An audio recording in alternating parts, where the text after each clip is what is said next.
The Living with Machines project was keen to work with census material because of the way it gives us access to information about ordinary people. We've been able to leverage that data at scale to understand how people's professions were affected by the mechanisation of their trade.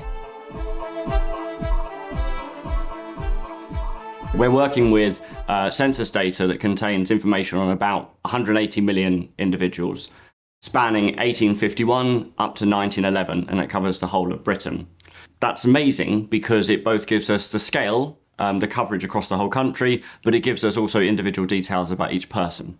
To link individuals across maybe one decade is already an interesting thing, but maybe even longer, 10, 20, 30 years, and get this longitudinal view of an individual's life is something really special. The process of linking individuals between census records is quite a common process for historians to do manually, and it's something that lots of people will have done when they've done family history research, when you're reconstructing the history of your family. But using our traditional methods, you can only really work with one person at a time.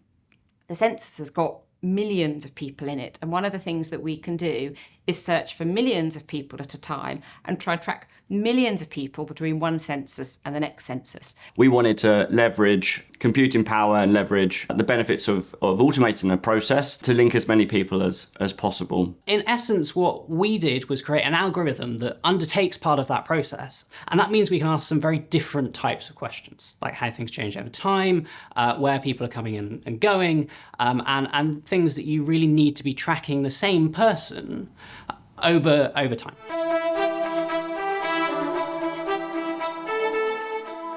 So being able to link people between different censuses means that we can understand where they're going and where they're coming from. And one of the things we've done with that is to look at people in industries that are created by new technologies and look at the sources and destinations of labour.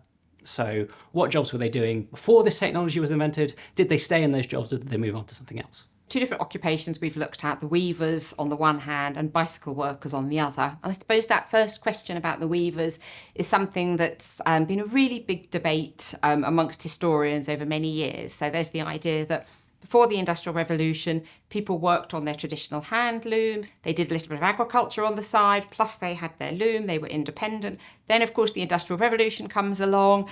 That means it's impossible to make a living as a weaver on a hand loom, and that work is moved into the factory.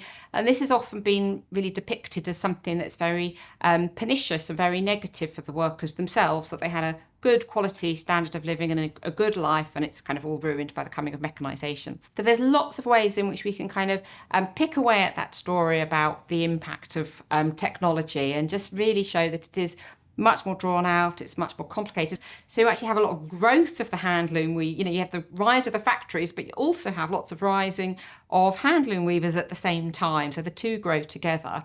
And the factories pay higher wages, so very often those children can then become the head of the household, in effect. So you get a kind of a turning round of the normal order of the family, where the older people are the most senior people.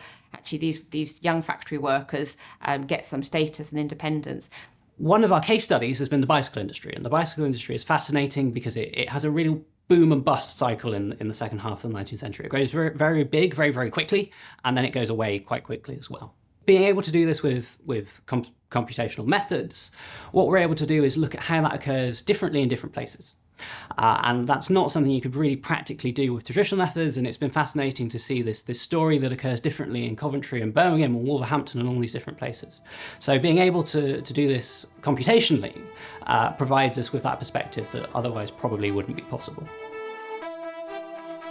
And one of the great joys of being in the project for the past 5 years is I am regularly meeting with people who know how to fix computers. And I've had so much help on small, domestic, often completely unrelated to the project matters through working with data scientists. And if you don't marry one, I think you should collaborate with one. There you go.